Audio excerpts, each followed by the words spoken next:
as though there was scarce enough comfort for his notions of worldly necessity. Yet, though not luxurious, the antechamber and the room half revealed beyond it seemed to furnish all that could be needed by an individual of moderate fortune and desires, and an eye more romantic and poetic than that of the worthy medico might have found ample atonement for the want of rich furniture within in the magnificent view without. The windows looked down on a lovely champaign, through which the many winding Forth span its silver network, until, vanishing in the distance, a white sparkle here and there only showed whither the river wandered. In the distance the blue mountains rose like clouds, marking the horizon. The foreground of this landscape was formed by the hill, castle-crowned, than which there is none in the world more beautiful or more renowned. In short, Olive Rothesay shared with many a king and hero the honour of her place of nativity. She was born at Stirling. Perhaps this circumstance of birth has more influence over character than many matter-of-fact people would imagine. It is pleasant, in after-life, to think that we first opened our eyes in a spot famous in the world's story, or remarkable for natural beauty. It is sweet to say, "Those are my mountains," or "This is my fair valley," and there is a delight almost like that of a child who glories in his noble or beautiful parents, in the grand historical pride which links us to the place where we were born. So this little morsel of humanity, yet unnamed, whom by an allowable prescience we have called Olive, may perhaps be somewhat influenced in after life by the fact that her cradle was rocked under the shadow of the hill of Stirling, and that the first breezes which fanned her baby brow came from the Highland mountains. But the excellent presiding genius at this interesting advent cared for none of these things. Dr. Jacob Johnson stood at the window with his hands in his pockets. To him the wide, beautiful world was merely a field for the exercise of the medical profession, a place where old women died and children were born.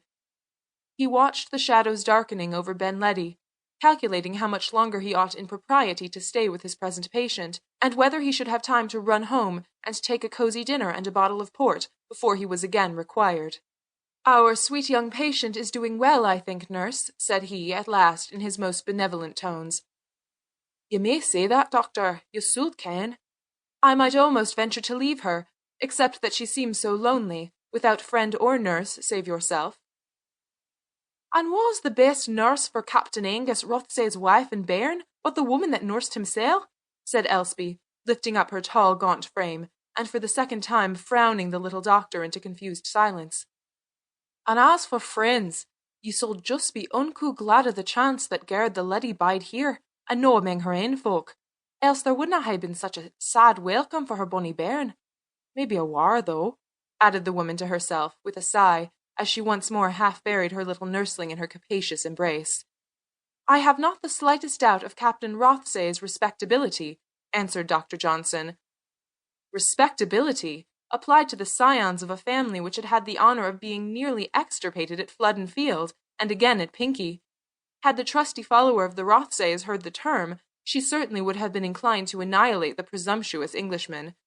But she was fortunately engaged in stilling the cries of the poor infant, who, in return for the pains she took in addressing it, began to give full evidence that the weakness of its lungs was not at all proportionate to the smallness of its size.